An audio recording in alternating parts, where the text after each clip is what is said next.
everybody. We are back. It is the moment. As always, my buddy Meredith Lynch is in the house. And also, I'm so excited. My friend Kari Farrell, we met at a Brooklyn backyard barbecue a million years ago. But like, little did I know, she's a producer, she's a writer, she's a speaker, she's an activist, she's a creator. Her work is centered around incarceration and the justice system, mental health, adoption. She does truly Kari puts 10 toes down. There's so many people on social media that I see that I'm like, all right, okay, you put something up. Kari stands 10 toes down. She teaches me so much about activism without being anti-Semitic, by the way, somehow. An amazing, truly shout out to Kari. She's also the author of the new memoir, You'll Never Believe Me, A Life of Lies, Second Tries, and Other Things I Should Only Tell My Therapist. She's developing a scripted television program with Mindy Kaling right now and has all sorts of other projects in the works that we can't talk about quite yet. But basically, Kari's a fucking G, and we're so excited that she's here. What an introduction. Thank you so much for having me on the moment. I'm like, am I just getting compliments this entire time? Yes, the whole time. I was a little like, where the fuck does Kari find the time? Because I barely had time to take Tylenol this morning. And so I'm like, damn, this is why I don't have Mindy Kaling projects, because I'm a fucking disorganized mess. Oh, I'm so glad that I present as anything other than that, though, because it is not that way behind the scenes. Well, it looks pretty good. Thank you. Thank you. Moment. Here's what we're talking about today. Lawmakers have started to see the unredacted Epstein files. Things are coming out. There's men whose names are starting to be redacted. We're going to talk about that, what happens next. Then Ghislaine Maxwell had the audacity to come on this internet, or I guess Congress, and ask Trump for clemency.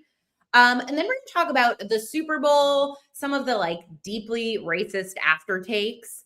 And then speaking of racist aftertakes, we're going to be speaking with New York Times writer and TikTok creator, the brilliant Jamelle Bouie, who recently wrote about Trump and some of his racist truth socials that we're not even going to name here quite yet. So we have a packed show today. Let's get into topics.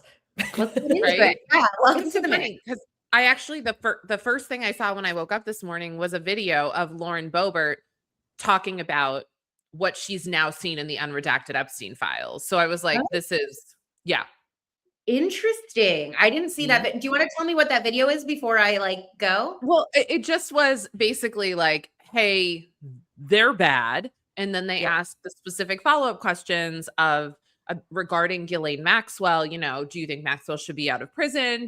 And she was like, after seeing these, absolutely not. She should be in a much worse prison. And so that was sort of the takeaway. And so, I mean, I do think, and I think I saw another senator is also having a very similar reaction that I hadn't seen before, and I need to check on that one. But I guess one of my questions when I heard that was I'm so glad Kari's here, because it's when you hear this and you hear someone go, they should be in a worse prison, what's your reaction to that? Yeah, good question. Yeah, this is a really, it's interesting because ultimately my work and my beliefs are, toward a society where abolition is possible. Mm-hmm. I believe in, an institution that doesn't throw people behind bars just for, in any and every infraction. That being said, I'm very much an abolitionist. However, I do believe that there's a scale. I'm pragmatic about this, right? And for people who have this level of power, influence, corruption, I mean, I don't know that I would say that she deserves to be in a worse institution, because I know about the one that she's in, and it is horrible. They're all horrible, but sometimes horrible people deserve to, to be honest, it's very tricky. And especially within the community of advocates and abolitionists that I work with and that I'm friends with and whom I love, people are very split. And I understand, because it's so, the intricacies, the nuance, but we're kind of all on the same page across the board that, you know, when it comes to Ghislaine, like to Ghislaine, when it comes to, you know, that being said, I focus more on, you know, the everyday average citizen who is being imprisoned. Right. And, you know, these are not everyday regular people. And so the standards, I don't want to say that they're higher, but they're much different.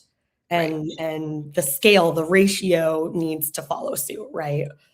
And it's also like, I don't know, I feel like especially in this type of situation is like, I feel like a lot of what our prison culture is about like punishment. Like, you bad, you deserve to go away. But especially in this one, I just want to pull up so yesterday, just as a reminder, she testified in front of Congress, pleaded the fifth the whole time. Like, there's a video out there and she just pleads the fifth, like will not answer questions. Then immediately after, her lawyer puts out this statement.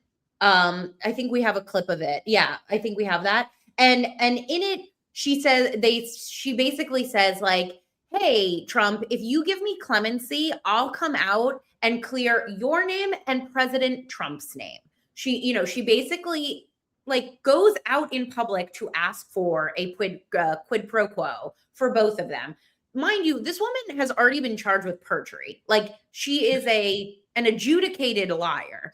And so what I was going to say is, in this situation, like, not only is it about like, hey, you deserve punishment for the horrible things you did, it's like you are still going to do more harm if you were let out of prison. You know what I mean? Like, and especially in this situation when there's this like ring of people who like clearly deserve to be in prison. Like, I feel like that's also a nuance in this case where it's like, you're still perpetrating harm. You're trying to perpetrate harm to the American people. It's not just about punishment, in my opinion, in this case. Yeah, and I think about the harm also that's being perpetrated within the prison as far as just having her being there, because statistically, unfortunately, as we know, prisons are not designed for humans, but they're certainly not designed for women and femme-presenting people. And unfortunately, just due to the rates of, you know, sexual assault and things of that nature, a very high percentage of women who are imprisoned have experienced that. And then we're putting them in these fishbowls where the correction officers, you know, typically are men, and they're being watched and surveilled constantly. And we wonder, you know, why is this an unsafe environment? Why is this not rehabilitating? And so I think a lot about the other women who have to see her and have to be around her, and how, I mean, I know that, yeah, triggering is we throw that around a lot, but truly properly triggering to the other women who are there. Yeah, I just can't.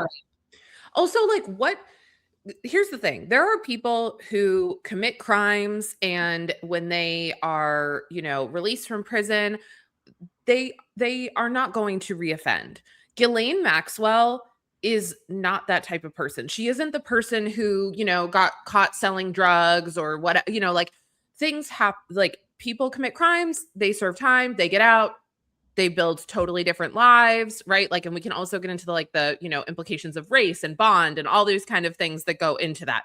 But Ghislaine Maxwell would get out, in my opinion, is she'd find a new way to keep doing what she did before, just in a different way. She's not a safe person. So my question is, do you think that she like perpetrates these kind of things in prison as well that she did in the real world? I'm sure that, and I'm trying to think of how to say that, transferable skills, right? Right. And that can be used, and I'm not saying for her, but in general, that can be used very positively, right? I mean, Totally. after I got out of jail, I went on to become a digital marketing director. And, you know, I make the joke all the time that was just like, you know, consensual manipulation, basically.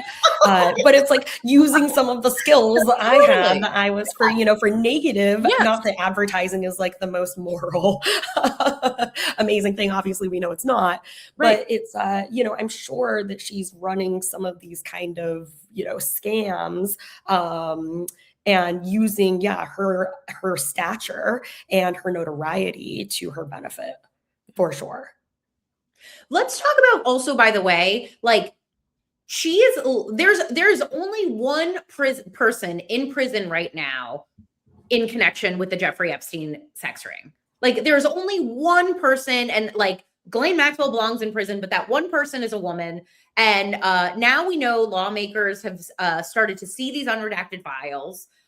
Just this morning, I logged on and I saw Howard Lutnick, who is in the Trump cabinet, testify in front of Congress that he did indeed go to Jeffrey Epstein's island.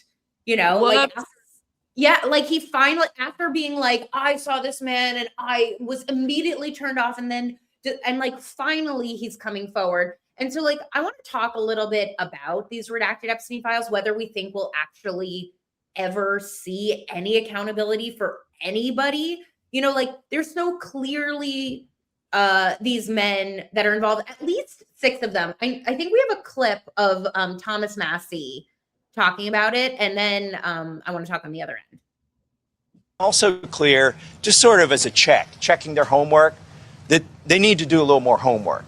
There are 6 men. We went in there for 2 hours. There's millions of files, right? And in a couple of hours, we found 6 men whose names have been redacted, who are implicated in the way that the files are presented. Right? Like all these files that we saw that left a vacuum for conspiracy theories, they were like, we went in for 2 hours, and they had to go into the DOJ office, sit at their computers and look through the files there. And they immediately saw at least 6 men who are implicated, and none of them have had any accountability. And then I want to what do you think that means, though? Like for our viewers, like when you hear him say there are 6 men that are implicated, what do you think that he is saying? So like I'll give you an example, because this is, you know, like we do this early, but this morning what I saw, because now they're allowed to speak on the floor of Congress, like there's all these rules about how they can speak about it. Right. And from my understanding, do you remember there was an email going around about a torture video? So this is something that was happening on social media. There's an email in the files where somebody emails Jeffrey Epstein and says, like, thank you for that torture video. I loved it. I'll be in China and then I'll be in the United States. It's a disgusting thing. There was all this speculation, and like, I'm not saying, there's all this speculation that it was Benjamin Netanyahu. It was not Benjamin Netanyahu. It was a sultan in the United Arab Emirates. It just came out. Oh, okay. And that name, the sender, had been redacted. And so all these people are like, oh, thank you, Vienna. Man, Vienna is the freaking... Vienna is on it. She's on it. Vienna is the GOAT. But yeah, this is the email. This was going around the internet. And because it had been redacted, there's all of this room for conspiracies. And again, like, I have no love lost for Netanyahu, but like, this wasn't Netanyahu. Right? This was a sultan. And like, why did the DOJ redact his name? He's not a survivor. He's clearly a perpetrator. And so we're only now just starting to get who those 2s are. And I also want to play. Oh, go ahead, Kari. Go ahead. Sorry, I just have a question, because I'm not familiar with all of the legalities around redaction. But is it I mean, I'm sure there's criteria and things, but is it also that they get to sort of pick and choose? Yeah. Is that what's happening? That's basically what they're saying, is that the DOJ just sort of like arbitrarily, they didn't redact certain names of survivors, identifiable information, but they did redact this sultan's name in the files. And so I think there's 2 questions here. One, how do we hold accountable the people and by hold accountable, I mean like do the bare minimum investigation of these men. And 2, and they're talking to Pam Bondi on Wednesday about this, why is the DOJ obfuscating? What are they obfuscating? And I think that there's a case there too. I mean, the one thing I'll say, like to Carrie's thing that she just said, and then even my previous question is like, you almost have to have taken like an advanced law class to figure out I'm not saying you've had to go to law school, but to figure out what's going on in the news right now, very basic, is so incredibly confusing. Like, why is this redacted? Why isn't that redacted? Like, what does that mean when they say they're implicated? I'm picturing Ro Khanna and Thomas Massey, like me in like 6th grade when I'd have to go to the library to work on a project and like literally, that's it. Yeah. But like, it's to me, I think that one of the things that all of these people thought is like, we are so wealthy. We've made this so confusing that no matter whatever fucking happens, no one's going to take, the average American is never going to take the time to understand this, because at the same time, they're getting billed, $2,000 for a medical procedure that was $200 last year. So like that to me is part of it. Period. Well, with the carceral state in general, that's also, the judicial system overall, that's what they bank on, right? Is people's inability to understand. And that's, a lot of my work is sort of around what constitutes a scam, right? Because at this point, we call people grifters, scammers, if we disagree with them. But ultimately, for me, my definition is it's when an institution or a group of people, a person is taking advantage of someone in a way that they have no control over, right? Like there's no world in which the average citizen will ever be able to have the education and knowledge of or time. Right, that's the other piece. And it's so, I think that it's also how we consume the media. I don't have to wax poetic about that for very long. I'm sure everyone agrees, but it's like, I know a lot of people who are getting the bulk of their information from hot takes of hot takes. It's like people of hot takes of hot takes. And it's 100%. Like, okay, that's how information is disseminated, sure. But also the trickle down effect and the chaos that comes from not looking at the source. But then again, when the source is so confusing, why would anyone go there? Why would anyone? Yeah, like the amount of people that I saw, and again, this is not to say Israel has connections to the Epstein files. Like, this is not to say that it doesn't, but the amount of people that I saw that took this email with the redactions and made this, like, implanted the Israel-Palestine conflict onto it, when in fact it was about somebody in the United Arab Emirates, like, it leaves this vacuum for like going down the wrong rabbit holes. And then it takes away from like the actual accountability and the actual interweb of these complicated things. And I think it just leaves space for everybody to ignore the reality that there are like a bunch of survivors who got trafficked by the world's most powerful men who are still in power and have to like go through this day after day after day after day. Like, it's so sick. Should we talk about the Super Bowl before we talk about Jamelle on a lighter note? Yeah, I think the Super Bowl has been this really interesting thing that I just saw this video that my nemesis Bethany Frankel did that she then since deleted, and I am going to talk about it later today. But I think it's worth talking about for a second, because basically her whole thing is like, I'm going to get canceled for this, but where's the line? Where's the line and what makes something political and why? And she's like, on Mark and Kelly, they can't talk about things like this. They can't talk about politics. And I'm like, okay, bitch, who's watching Mark and Kelly or Kelly and Mark? Yeah, like no one's fucking, no offense, Kelly Ripa, no one's watching that. Okay. So first of all, there's that.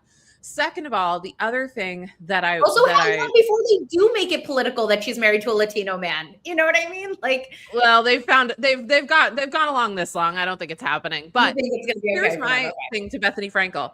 Bethany, I thought you were the fucking genius businesswoman. And last week on this show, we had Megan Gailey on, who has worked for the NFL and knows a lot about all of this. And she said to us, she said, money. That is why the NFL had Bad Bunny. They know it is an investment. They know it will make them money. They know it will expand the league, blah, blah, blah. So I guess like my thought is like, some of you are discounting how capitalistic the NFL is. Go ahead, Kari. Oh, sorry, Rebecca. I was just going to say that It was the most patriotic I have maybe ever felt watching the halftime show. That being said, though, I did, from the moment that it was announced, think about the metrics that the NFL was, everyone's applauding them. And honestly, yes, I'm so glad that they made the decision. It wasn't just Bad Bunny, it was also Green Day, but they have the data, they have the metrics of their demographics, and they're realizing, oh, guess what? It's not just,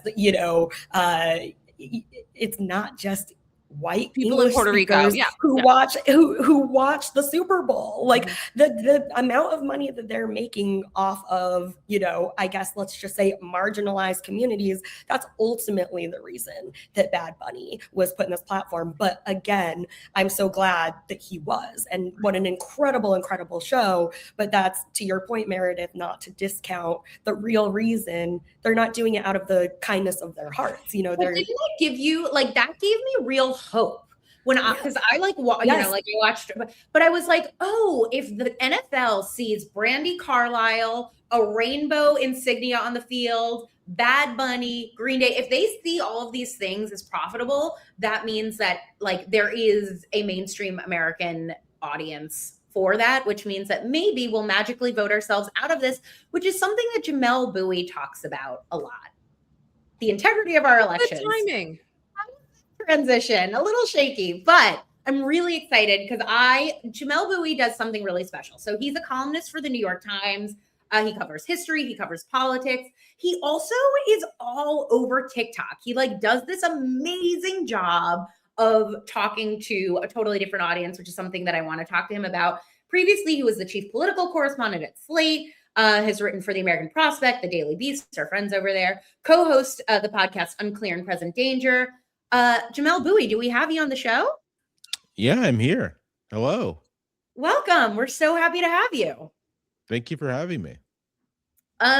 We wanted to start, there's so much to talk about here with you, as we said, but I wanted to start with a story that's like a little bit died down, but maybe not died down. You wrote in the New York Times this week an article called "This is Just Who Trump Is." After Just Who Trump Is, President Trump posted a really, truly blatantly disgusting video of President and former First Lady Barack and Michelle Obama as apes. And you pointed out that, the White House started with their lib tears, but then it slowly got into the Republican thought process. I was particularly surprised by Tim Scott, who is a Black man, Republican representative, who's been very behind Trump. All this to say is, why do you think this seems to have broken through, or has it? I think it has broken through in so much as that, regular people are aware of it. But I think the big thing is it's just so blatant, I think I said the piece that, portraying Black people as apes or primates or something is a very old racist trope. And it's a very old racist trope. It's immediately recognizable to people as oh yeah, that's a racist thing to do. Yeah. And so doing that, not just about any set of Black people, but Barack and Michelle Obama, who are among the most popular political figures in the country. Right. It's, and the president's already unpopular. It made total sense to me that this would be the thing that Tim Scott, who leads the National Republican Senatorial Committee, right? He's attuned to the status of Republican candidates for office. It makes sense to me that this should be the thing that would lead them to be you know what, you should take this down. You should probably rethink this. But I'll say that the point I'm making that piece, though, is that somehow everyone's forgotten that Donald Trump's entrance into the national political stage was accusing Barack Obama of not having been born in the United States solely on account of his African background, right? On account of his race.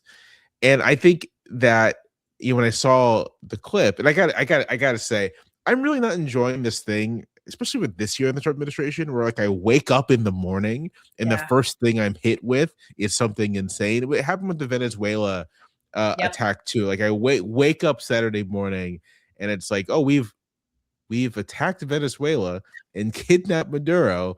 Let me actually call my literal editor to make sure this is real, because it seems too insane to be real. Anyway, the president comparing the Obamas to apes is totally it's totally in line with how just like his public behavior over the last 15 years. And so part of me when I saw it was like, yeah, of course, of course, of course. Why would we expect anything otherwise? Yeah, why is anyone surprised by any of this? Yeah. Which is so unfortunate. But that's the thing that as news keeps coming out, it's like, you see these Republicans, these conservatives in my America. Yes, in your fucking America. Like what America have you been living in? America. Yeah. Like if anything, unfortunately, this is actually the most American thing to be taking. I mean, yeah, it's just absolutely wild. Do you think, though, that this creates a month from now any type of continued discourse? Because, I think about the things that I've seen Trump say and do, and slowly everyone's sort of kind of, even people who are offended by something seem to get amnesia about it. Yeah, I don't think it's going to create any discourse in the future. I mean, I think what it does, politically speaking, is it just adds to this sense of things are out of control in the White House, right? The chaos in Minnesota, the chaos abroad, like all these things add to this sense that just things are out of control. And I think that if you're looking at where the administration is politically, what it's suffering from is this very clear delta between its promise in the 2024 election, which is that the world is chaotic and Trump will bring it under control. And the reality, right, is that like actually bringing Trump into power makes things even more chaotic. So although I don't think this will be any there's not going to be any particular political moment that comes out of this a month from now or months from now, I do think it continues to add to this sense that, what's Washington is just like buck wild. It's like wild and out. And there's no one attempting to do the things that I think voters wanted out of Trump, which was lower cost, turn on the money spigot again, like that kind of thing. I'm so curious as to all of your thoughts on just the entertainment value aspect of all of this, because yes, it is chaotic and it's horrible. However, we're all so hypnotized by it, right? Mm-hmm. And what is that doing to us? And is that in a way, benefiting the far right and all of these white nationalists? Like, I really, I'm just so curious. And I don't know if it can be simplified into a response, but no. I mean, so it's clear that the president's view is that all publicity is good publicity, but I don't actually think that's true. Like, I just don't think that. I do not think that the public, Americans, want out of government constant like stimulation, right? Like constant sort of someone trying to make you react or feel some sort of way. Now, I don't think they want total disconnection either. I think that was the mistake of the Biden administration, but they want a president to be a presence, but they don't want the president to be kind of like the focal point of cultural life around which everything revolves. And I actually think that the president's constant efforts to insert himself into everything. Like, why is the president giving statements about a Super Bowl halftime show? Who gives a shit, right? Like, which, by the way, you watched it, President Trump. You admit you watched it. I was like, okay. He was like, it was no good. I hated it. And it's like, okay, well, I guess. I'm like, this is the best cosign for Benito, right? You're like, right. Rock was down a fan, I guess. Like, we see what you were watching. Sorry to interrupt you. No worries. But like George W. Bush wasn't talking about the Justin Timberlake, Janet Jackson mishap. There wasn't like some presidential Maybe he should have. Maybe you should have. Maybe you should have. But so the extent to which Trump is just ever present and ubiquitous, I think just makes people are tired of it. They don't like it. And I really do think that what the maybe critical voters who delivered him the White House imagined in 2024 is that it would go back to what they thought 2019 was like, which was, every so often he sends a crazy tweet, but then more or less, he's like managing the economy well. Now, that wasn't the case, but that's how I think Trump ended up cashing out in memory. And I don't think anyone was really signing up for, I can't turn on the TV, I can't open up my phone without having to hear this guy who's clearly deranged, ranting about something crazy, and it just wears people out. Now Yeah, that I an think about incessant it, onslaught. do you think this is part of why Megyn Kelly is doing such a crash out over Bad Bunny? Like to crash out the president, to be like, yes, we are this outraged about a racial pushback in America. Like I've been watching her specifically because like she used to be like like not my cup of tea, but like a smart woman. And to see her like really crash out over this, do you think that's like part of her strategy here? Maybe. I mean, Megyn Kelly. So when I think about Megyn Kelly, I think about years ago when a colleague of mine at Slate wrote a piece about how Santa Claus didn't have to be white; it didn't matter. And Megyn Kelly had like a whole segment that was like, Santa Claus is white. Just like Jesus. Yeah. I remember that. Yeah. So that when I think about Megyn Kelly, I do think about someone who's maybe inclined to crash out over stupid stuff. What I think is that the administration, its allies, I think a lot of people in the press, frankly, a lot of elite commentators, they read 2024 in that election as not just a political victory for the president, but a decisive cultural victory for MAGA. Yeah. And I think what is clear, and what the Bad Bunny performance makes clear, but so many things have made clear, is that it wasn't. I think there's a lot of evidence that it wasn't a particularly decisive political win either, but it certainly wasn't a decisive cultural victory. It wasn't Americans saying, we want Kid Rock, right? It wasn't Americans saying, yes, we don't want to be able to eat at Mexican restaurants anymore. Like, it wasn't any of that. And I think someone like Megyn Kelly is crashing out over the recognition that winning one election doesn't all of a sudden make you the cultural masters of the United States. And in fact, the manner in which this administration conducts itself has probably done more than anything to reinvigorate the kind of cultural wins that were pushing against the first Trump administration, which people had gotten a little tired of, right? Like there's people online talk about woke 2, like woke being back, and being somewhat different than woke 1. Yeah, exactly. Yeah, woke 2, woke harder, woke 2, woke strikes back. What else? Woke 2 in the Temple of Doom. I mean, we can kind of we can keep going. We can keep going. And the files, woke 2 in the redacted. Woke 2 unredacted. That's pretty good. Unredacted. Yeah, that's good. That's good. But the point is just that that the cultural environment is not with MAGA, is not with the administration, is not with its allies. That in fact, the cultural changes that conservatives hate weren't the product of some nefarious conspiracy. They were like organic changes that happened in the society. And simply winning an election isn't enough to turn the clock back. And I think that's probably in some subconscious way what Megyn Kelly is crashing out about. I mean, You brought up I'm so sorry, Meredith. No, that's okay. You brought up 2019. And I think that's something I think about a lot. It's like a special interest of mine. As like, have you given any thought to how much of what we're experiencing right now is because we went through this collective trauma of COVID, and have we processed it at all? Yeah, I mean, so when you look at the Spanish flu of the 1918, 1919, and then the aftermath of that, there was a little bit of American society coming a bit unglued, and I don't know if anyone's made this like connection academically, but it certainly is like striking that among the things you see happen in the subsequent years is like the reinvigoration of the Ku Klux Klan, which ends up being this like mass organization that is actually like quite familiar, feels quite familiar to maybe certain variations on like MAGA, right? Right.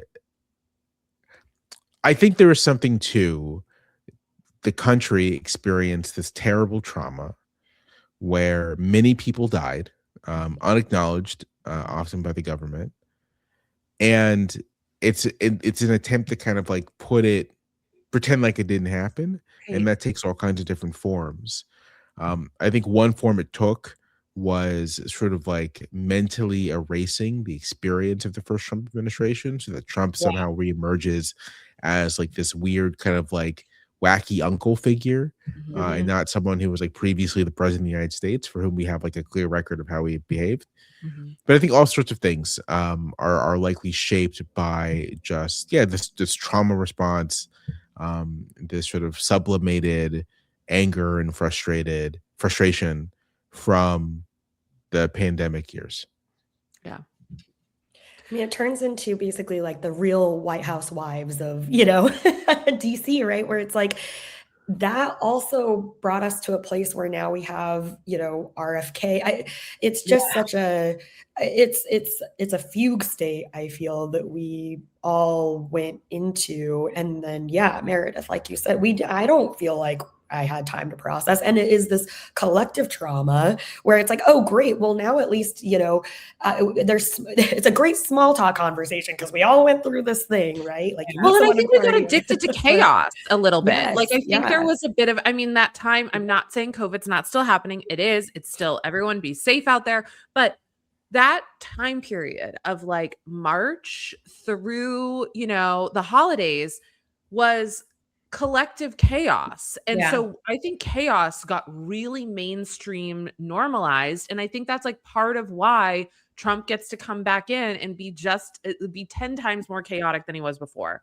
And the internet got so much. I know this is like the internet, but like everybody ended up on TikTok. We ended up like scrolling through everything. And speaking of which, I just want to like end with this, because I think like part of what I find fascinating about you, Jamelle, is like you're both like in the milieu of like the most mainstreamy legacy media place, and also like deeply TikTok, like speaking to people who, like, no offense, hate the New York Times, like hate legacy media, They tell me it all the time. I know. I see you do it, and like I don't know.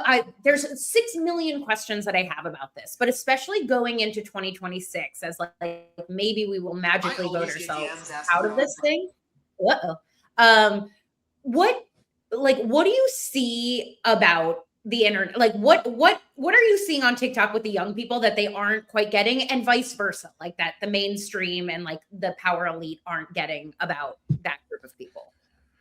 Oh, that's interesting. I mean, I think on the mainstream side, I do think that it's underrated the extent to which like things you can see on TikTok kind of stuff like breaking through, you might say, escaping containment. I think that for example, for a while, part of what was structuring the political response to Trump was a sense that sort of like regular people didn't so much care about all like the abuses.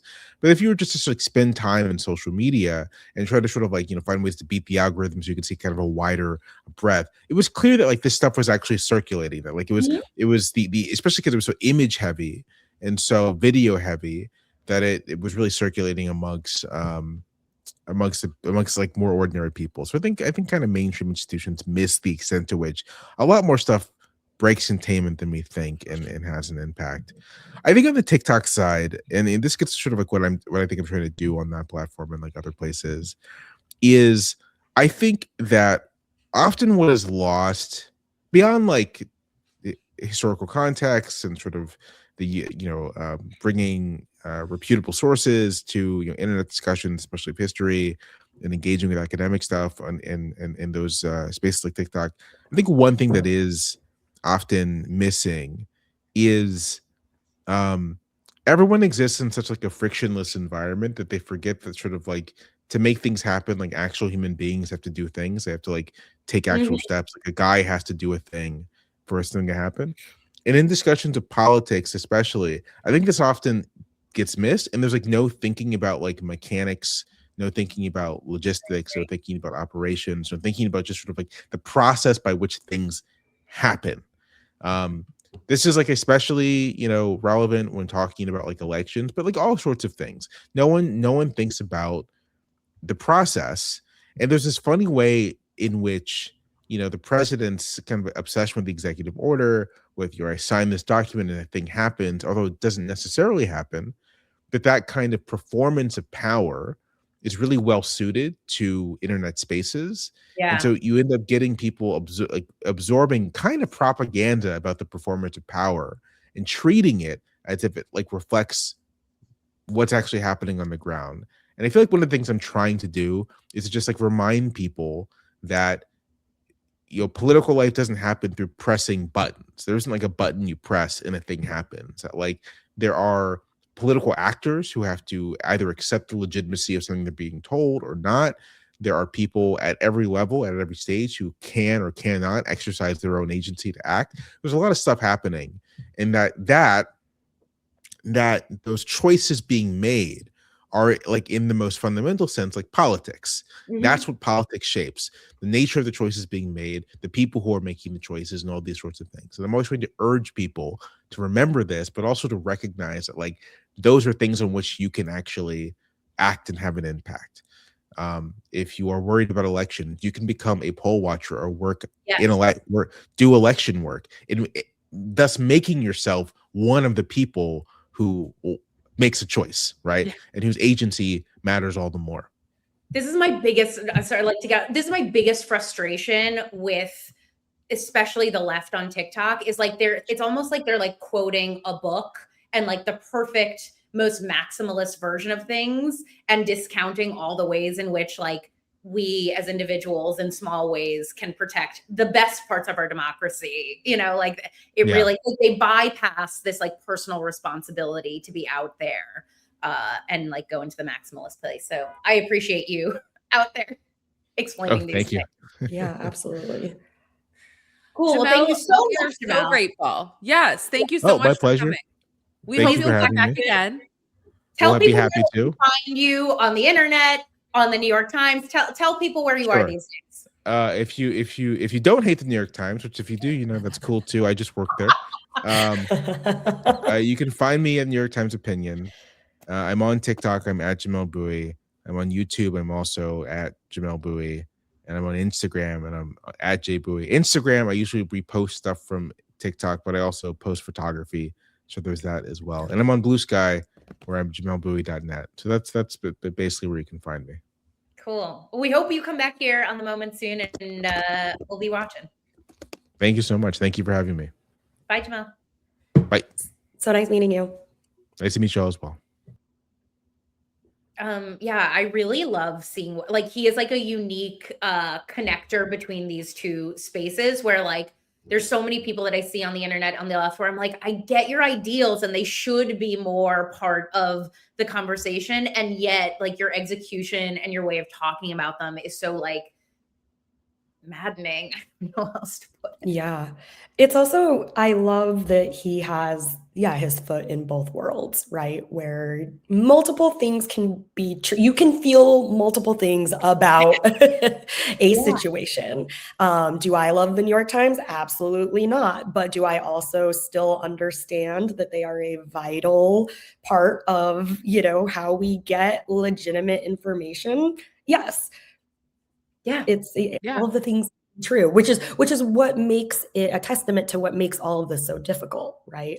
It's exactly what we've been talking about. I guess this is like, I'm not saying something new with like purity politics, but it's like, like nobody is inherently right. Nobody is inherently perfect. It's always a moving target with new information, new things. Like this, everything needs to be perfect in order for me to take it at all seriously or look at it is like, so it's so not moving us in the right direction, I think.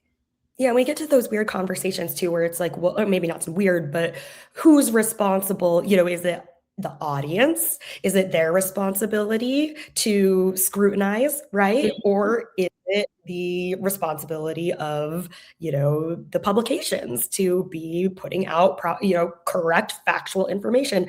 And I think the answer is obviously that it goes all directions. Both ways. Yeah, we're all responsible for all of it. I think that's the answer is like, that's what I feel like is missing on the internet is like this lack of personal responsibility from everybody is like, we do live in a world where like you personally can be part of the things that you want to see. Like he said, poll worker. I'm like, yeah, I've been a poll worker before. I intend to be a poll worker again. It's a small way. I'm not going to fix the world by being a poll worker, but like I believe that elections are important and like a special part of our democracy, and that they're in trouble, and I want to do that. Meredith, And just a quick thing about poll working. So as he was saying that, I was like, okay, yes, the traditional poll worker, right? But also I loved that within my own community during the election, and also our local elections in New York, there were poll workers, like pole dancers who were raising money. I mean, there are so many ways that there are a million ways to do it. Exactly. It's not, yes, we need people, boots on the ground, but we also need the people who are fundraising. We also need the people who are making the calls. We do need the people who are, putting information out there. So yeah, poll workers in every sense of the word. Every sense of the word. Meredith, what's having a moment for you? I'll tell you what's having a moment for me. I finally decided that actually it was an impulse purchase. I was wandering. Don't cancel me. I was in Target. I needed to get. I know. It's like here's the thing. It's like, where else am I supposed to buy Tylenol? Well, they have your full medical history now. So anyway, I was in there and I was having a bit of a crash out. And I said to my husband, I'm buying an air fryer, very impulsively. And he was like, oh, fine. Because like that meant that he was going to have to carry it and all this kind of stuff. So anyway, we got it. And I know Rebecca doesn't have an air fryer because I already talked about this. Carrie, I don't know if you have an air fryer, but like team air fryer. And my husband, who's like, you don't need another kitchen appliance, was like, the air fryer is kind of amazing. And I was like, I know, it is amazing. It cooks so quick. I feel like I'm cooking things that are so much healthier because you can make them really quickly. You can make chicken in like 15 minutes and it's completely cooked in perfection. So anyway, I have an air fryer and I'm team air fryer. And Kari, do you have an air fryer? I do. And what I discovered is that you can make so many things in it. It's not just like the stuff that you would typically, that you're choosing to not fry in oil. Like I haven't done it, but I have seen recipes for like air fryer cakes. Are they good? I don't know, but you can do it and that's cool. Yeah, right. You can hard-boiled eggs with like you can make hard-boiled eggs in there. Eggs? Yeah. And it takes like amazing. 15 minutes, depending on how. So anyway, I have given into the air fryer and this is not a paid ad, by the way. This is I was like, where's the sponsorship dollars coming I know. from? And then also too, I looked at it once I got it home and I was like, what the fuck is this brand? And I was like, that's how I knew it was a crash out, because like there is the like part of me that like is like, well, this isn't a name brand. What the fuck? But it's getting the job air fryer. Yeah, air fryer. Air fryer. Kari, they're like, you can totally make boiled eggs in this. Yeah, don't worry. I think the air fryer is the scammer. Yeah, exactly. Kari, what's having a moment for you? Okay, so I'm a big YouTube University person, which again, going back to the, you have to scrutinize. But one of the channels that I discovered recently that I love is called Medieval Mindset. And it is this guy who goes through things that are happening in present day and compares them to things that happened in the medieval era. And so it's so interesting. Like the other day, I saw one where he was talking about how, again, comparison of the plague, right? Everybody immediately thinks COVID, but he was actually like, what I think is more like the plagues of yore is AI. And the way that AI takes over, infects everything. Ultimately, however, much like, again, unfortunately, the workers who are being replaced, it's like how during the Black Plague, I can't remember the stats, but it was like 50% of the population basically overnight disappeared, and then having to rebuild from that. But it was just, looking at things, and thank you. And ultimately, Wow, that's so inspiring and hopeful, because he makes these videos where he's like, okay, so this isn't actually the worst thing, because look what came out of this, the Renaissance. So what are the things that are happening that are leading us to these more progressive, compassionate trains of thought? So yeah, I'm a big, big, big fan. And it's just something where there is so much media out there. Anything that gets me to look at these types of pieces of information from a different perspective, I'm all about, and he's super entertaining. I think that also Shout out gets, Medieval like, Mindset. what Jamelle was talking about of the Spanish flu and COVID.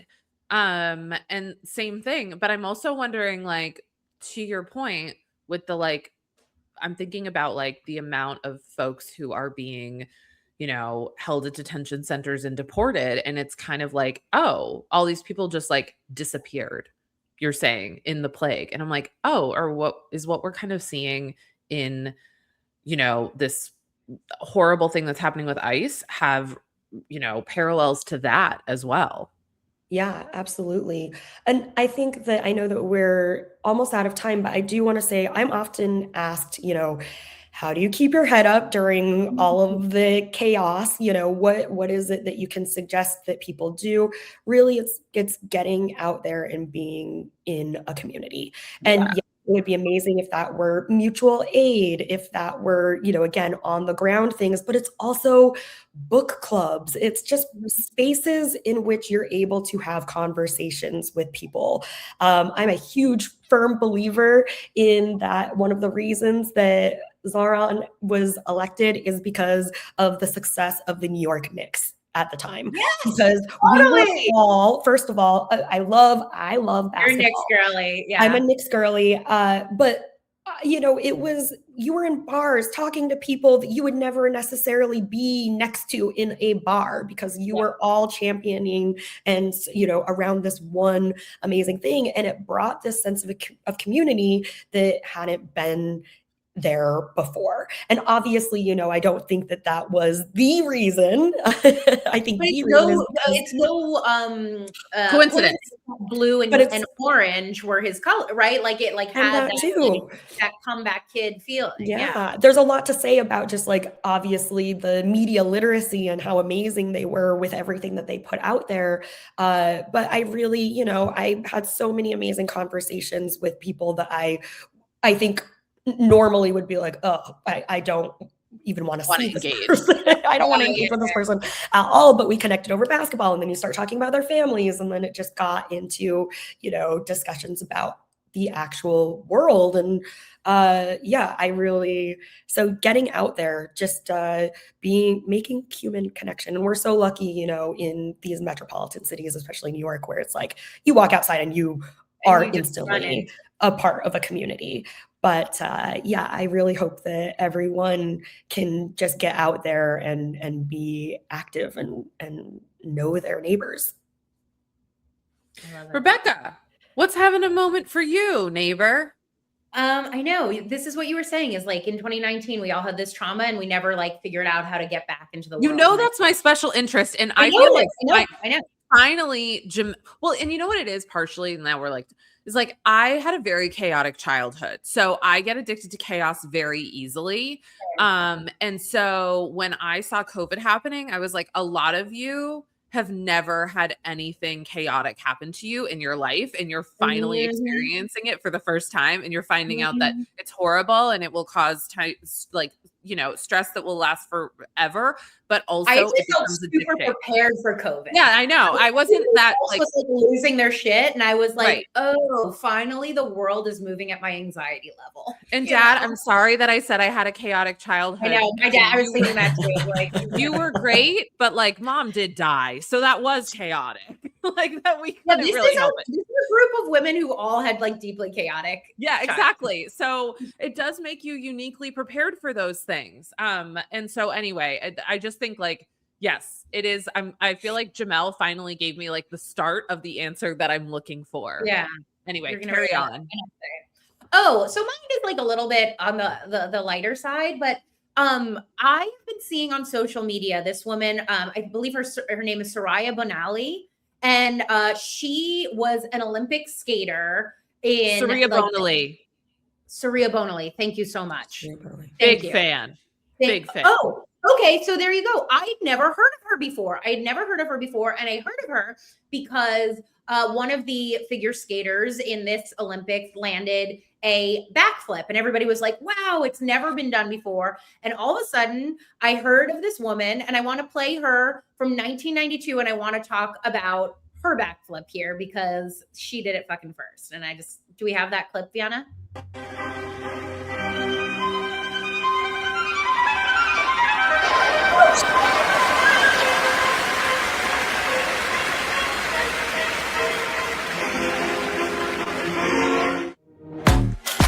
Okay, what makes me crazed about that is technically at the time a backflip was illegal in figure skating because it was too dangerous. And she was already like down some points, and she was like, they're not taking me seriously, and so fuck them. And then she did the backflip, landed on one foot, was the first person to ever do it in Olympic competition, and of course got deducted points because it was illegal.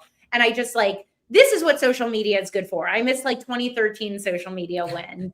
So anyways, the woman who's been having a moment for you for this whole time is only now having a moment for me. Well, listen, if there's one thing I know, it's a chaotic childhood. If there's two things I know, it's figure skating in the 90s. And Saria Bonali is actually a really interesting, Kari, I don't know how much you know about her, but she was adopted by a white woman from an orphanage when she was little, and that woman became her coach. Wow. Oh, interesting. Yes. Suzanne Bonali. This is like, and I can remember even being like 8 or 9 and thinking, something feels not quite little right off here. here. Not great. Yeah. Where it's like every parent, vicariously lives through their children vicariously, right? But this one almost was selected, perhaps, for it's a little bit this blind side, right? Yes. It's Oh, yeah. Yeah. I was going to ask where she is now and what she's doing currently. I think so. I followed her on Instagram. She's a motivational speaker. I believe she's French, and so I have to imagine French. I have to imagine she's in France still. But I feel like Meredith, you're like take away, you know more about this. I thought I was bringing something new to the table. No. I mean, I think she was always sort of this really powerful skater too, at a time when the other sort of skaters were princesses. Like princesses, like a Nancy Kerrigan, or even like from other countries, like Oksana Bayul. You were sort of meant it, like skating was very very white. I mean, we did have, she came up kind of around the same time of Michelle Kwan, but Michelle Kwan was like, her type of skating was quite graceful. Yeah. And so it actually is a more similar type of skating to, like, let's say a Tanya Harding, who was an incredible skater. And that's what Saria Bonali was. Now she's adopted at 8 months old. So like, and her mom was a PE teacher. So like, I think it's sort of like all this sort of stuff that comes together. So anyway, I think we'll have to have Kari back to do a deep dive on this. But you guys know skating is one of my special interests. Particularly, I mean, here's the good thing. I think one of the things that's so great about skating now is that these young women have a lot more agency. And a lot of abuses that came out of the U.S. Figure Skating Association in particular, which Saria Bonali was skated for France, have come out. And so I hope that things are better. But the 90s were such a complicated time for figure skating, and So anyway, I'm so excited that you have discovered Saria Bonali. Yeah, I know. Good for all of us. Kari, before we go, where can everybody find you? You are like literally everywhere, and also like 10 out of 10 recommend Kari. Like she's just 10 out of 10. Thank you. I really appreciate that. Tips on Like, she's just a good one, but tell us where people can find you. So Thank you. So really the social media that I'm the most active on is Instagram, and you can find me at Hot Dog Hand Jobs. Which we got from the New York Times, right? Yes, yeah. And one of the things that I loved, I was when my book came out, it was featured on the cover of the New York Times Book Review, which was such an honor, regardless of how we feel about the New York Times. But the person who took the photograph is my friend, who is a professional dominatrix. So the photo credit is to Mistress Faye, and I don't know if it's the first and only time, but I'm gonna say that it's the first. Talk about spreading misinformation, potential misinformation. But I think it was the first time that a professional dominatrix and sex worker had been credited for the photo. So shout out to We Mistress love Faye. to see it. Yeah, but you can find me at Hot Dog Hand Jobs. I'm also on Letterboxd. I have my book out, as you mentioned. Thank you so much, called You'll Never Believe Me, and you can pick that up wherever you want. Please support local bookstores if possible. And if you're crazy enough to, you can let me literally into your brain, because I read my own audiobook. So if you want that vocal fry in there, you can have that. But I'm so appreciative. This was so much fun, and I learned so much, and I would absolutely love to come back to talk figure skating and air frying. Anytime. Amazing. Thank you so much. Bye, y'all. We'll see you guys back on Friday. We have Yesterqueers, who is a fantastic content creator. Wait, and can we I have share a fun fact? Yeah. Carrie posted on her Instagram stories a meme that Yesterqueers made after the Super Bowl. And I was like, both of our co-hosts this week are like, become one. Yeah. That's amazing. I love Yesterqueer. That's incredible. So funny. I meant to tell you. Go ahead. We can't wait. We have Yesterqueers, and we will also have Tara Palmieri stopping by to talk a little bit about the Epstein files. As many people know, she has done incredible work in that reporting and talking with survivors. So anyway, we'll see you all back here on Friday. As always, make sure you follow us on YouTube. Love you so much. It hurts. Bye, guys.